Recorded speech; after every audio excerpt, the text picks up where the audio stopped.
Պարոն Շահրամանյան, մամուլում տեղեկություններ է տարածվել, որ ձեր նախագահության ժամկետը լրանալուց հետո Սամվել Բաբայանն է ուզում իր թեկնածությունը դնել։ Ինչպես եք վերաբերվում այս հարցին։ Ես կառաջարկեի Սամվել Բաբայանից հարցնեք։ Ես ինչքան տեղյակ եմ, ծանոթացել եմ այդ գրառմանը, Սամվել Բաբայանի կուսակցությունը տվել է հայտարարություն, միասնական հայրենի կուսակցություն, որով հերքել է իր մտադրությունները որպես Արցախի նախագահ առաջնորդվում։ Մամուլում տարածվող մեկ այլ տեղեկության մասին ձեր լռությունից, այսպես ասած, օգտվելով հաճախ ձեզ կապում են այս եւ այլ անձանց հետ։ Հիմա հերթականը երևի դուք եք ընթերցել, ասում են Արմեն Աբազյանի հետ առնչակցություն ունեք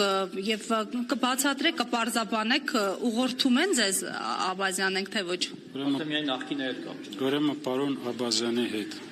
ինչպես տեղյակ եք, ես երկար տարիներ ազգային անվտանգության համակարգում եմ աշխատել եւ մենք ծանոթ ենք եւ գործընկերային հարաբերությունները բացի դրանից այդ հարաբերությունները ուղղված են նաեւ մեր ժողովրդի որոշակի հարցերի լուծմանը հաշվի առնելով որ պարոն Աբազյանը հանդիսանում է գերիների անհայտ կորածների այդ անձնաժողովի ղեկավարը։ Այսինքն միայն այդ շրջանակում է։ Այո, Այդ անունները հրապարակելու եք հիմնադրամից ովքեր ինչ գումարներ են ստացել, ինչպես պահանջում էին նոր։ Նայեք, մենք դեմ չենք որևիցե հրապարակումների։ Սա իր մեջ պարունակում է որոշակի գաղտնիք, նաև անձնական տվյալների պաշտպանության հարց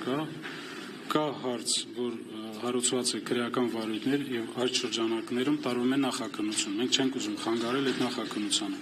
Մենք երկուշաբթի օրը ես հրավիրել եմ ակցիայի մասնակիցներին, իրենց կազմակերպիչներին հանդիպելու, քննարկելու բոլոր հարցերը, պատրաստ եմ կազմակերպել իրենց հանդիպումները ուժային կառույցների ներկայացուցիչների հետ, իրենք կստանան սպառիչ պատասխաններ եւ կներկայացնեն հանրությանը։ Եթե ուժային կառույցները Իդեմս դատախազության, քննչական կոմիտեի, հակակոռուպցիոն կոմիտեի դեմ չեն լինի նման հրապարակումների։ Մենք պատրաստ ենք տրամադրել այդ տեղեկությունները, բացի դրանից հենց իրենք կարող են դա անել։ Ասացիք, որ առանձնազրույց կունենաք իր հետ եւ ակնարկեցիք, որ որոշ մարդիկ էլ հենց այսօրվա ցույցից ունեն փող վերցրած, որոնք չեն տվել, շատ են այդ մարդիկ։ Գիտեք, մեր հասարակությունը շատ փոքր է։ Հարցը բոլորի մասին տեղյակ է եւ խոսել թալանի մասին, մանիպուլացնել ժողովրդին, կեղծ օրակարգ բերել, բայց հենց դու լինել այդպեսին, դա անընդունելի է մեր ժողովրդի համար եւ ես վստահ եմ, որ մեր հասարակությունը իր գնահատականը կտա նման մարդկանց։ Եթե պայքարը արդար է, ես պատրաստ եմ աջակցություն ցուցաբերել իրենց բոլոր իրենց նախաձեռնություններին։ Օպերայի Բաքվում տևական ժամանակի վրան են տեղադրել արցախցիները եւ սոցիալական խնդիրներ են վերհանում։ Կա կարծիք, որ ինքներդ դեմ եք, որ այդ պայքարը վերածվի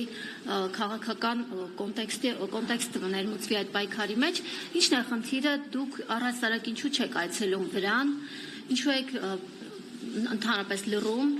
Ինչն է պատճառը, ինչից եք վախենում։ Եվ մարդիկ սամին ներողություն, կա նախաձեռնող խումբ, դուք տեղյակ եք, որ Արցախի ժողովրդի իրավունքների պաշտպանության խորհուրդ կա ստեղծված։ Ես այդ խորհրդի հետ պարբերաբար հանդիպումներ եմ ունենում, վերջի հանդիպումները 3 տեղի ունեցել։ Վրան եք գնացել դուք։ Ոչ, իրանք են գալիս։ Ինչու դուք չեք գնում, ինչու չեք միանում ակցիաներին, որոնք կազմակերպվում են Արցախում։ Ես խնդիր չունեմ, ներողություն։ Սամվել Բաբայանն էլ չգնացել, իր ներկայացուցիչներից մի քանակի գնացել են։ Մենք պարբերաբար քննարկում ենք այդ հարցը, անհրաժեշտության դեպքում կգնանք։ Բայց ո՞րն է այդ անհրաժեշտություն, ինչ է նշանակում անհրաժեշտություն։ Նաև խորհրդի կողմից այդպես։ Իհարկե, մենք որևիցե խնդիր չունենք մեր ժողովրդի կողքը կանգնելու, մենք այդ հարցերը քննարկում ենք եւ այդ նպատակը։ Մեծ հանրահավաքի ժամանակ էլ մենք ձեզ չտեսանք, ինչու չեք մասնակցում հանրահավաքներին։ Տեսակ, բայց իմ բոլոր հարազատները ընտանիքի Լավ, դուք ինչու անձամբ չեք մասնակցում հանրահավաքներին, արցախցիների կազմակերպման։ Հանրահավաքին չմասնակցելը չի նշանակում չաջակցել։ Իշխանության կողմից ճնշումներ կան, պարոն Շահրամանյան։ Հարց եմ տվել։ Պարոն Շահրամանյան, իշխանության կողմից ճնշումներ կան։ Կոնկրետ հավաքին չգնալու։ Եթե բռնի տեղահանումից հետո մենք մինչև այսօր իշխանության ներկայացուցիչների հետ որևիցե առնչություն չունենք։ Եթե դուք դա համարում եք ճնշում, ուրեմն կա ճնշում։ Այսինքն ես գտնում եմ, որ մեր հետ պետք է հաշվի նստել բոլոր խնդիրները սոցիալական ունեն իրենց լուծումները եւ մենք պատրաստ ենք այդ լուծումների շրջանակներում նաեւ աջակցել Հայաստանի կառավարությանը եւ այսպիսի պահվածքը որ մենք զգում ենք մեզ օտար, սա ընդունելի է։